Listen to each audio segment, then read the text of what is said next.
Nama saya Khadijah dan saya dari Kerubi TV. Kita best.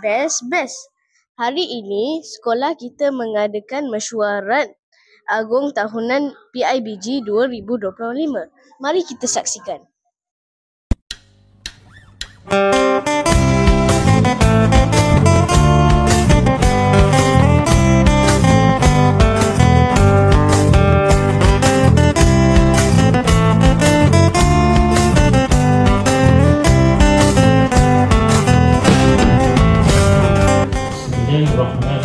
Mesyuarat agung tahunan PIBG SK Bandar S.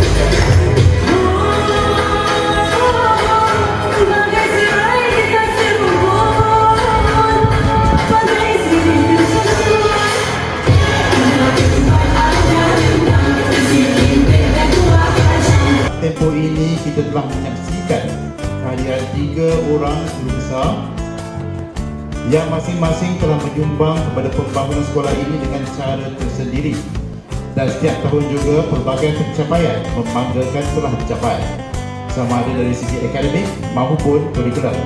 Syabas dan tahniah saya ucapkan kepada semua murid serta warga pendidik yang ibu bapa akan kekal berada di sekolah ini selagi anak-anak puan berada di sekolah ini. Kalau anak-anak tuan-tuan dan puan-puan daripada prasekolah tahun 1 sehingga tahun 6, selagi anak-anak berada di sini, kita tuan-tuan akan berada di sini.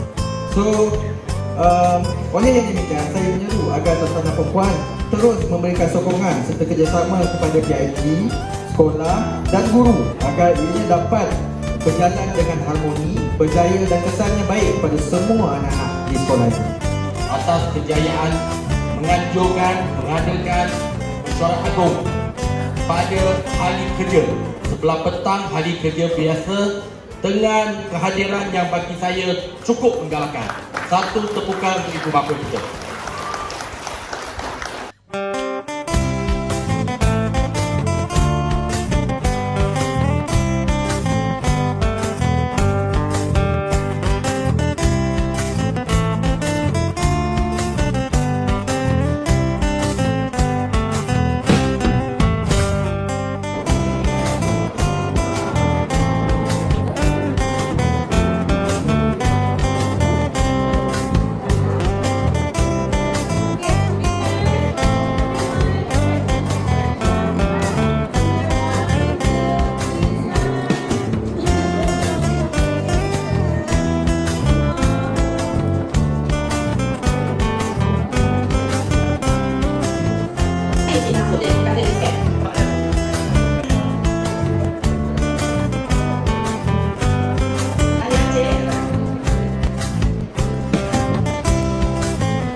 Jadi akan ada satu saya lagi bukan betul-betul perempuan membawa yang berurusan dengan pihak sekolah nanti akan menjadi wakil daripada pihak sekolah kepada tuan-tuan dan puan-puan. Okey, semoga apa yang kita lancar dapat memberikan kebaikan kepada anak-anak. Okey, itu Pak Punya masa. Okey, saya menyebut sedikit ucapan. Assalamualaikum Tuan, saya Khadijah dari BTV. Apakah harapan Tuan setelah dilantik menjadi YDP baru? Waalaikumsalam, saya Kazani bin Ahmad Zaman, YDP musim 2025-2026. Saya berharap tim PIBG kali ini dapat memberikan kerjasama dengan semua pihak dan menerima segala cadangan dan pandangan serta teguran yang membina bagi melaksanakan misi dan misi sekolah. Terima kasih atas perkongsian itu tadi.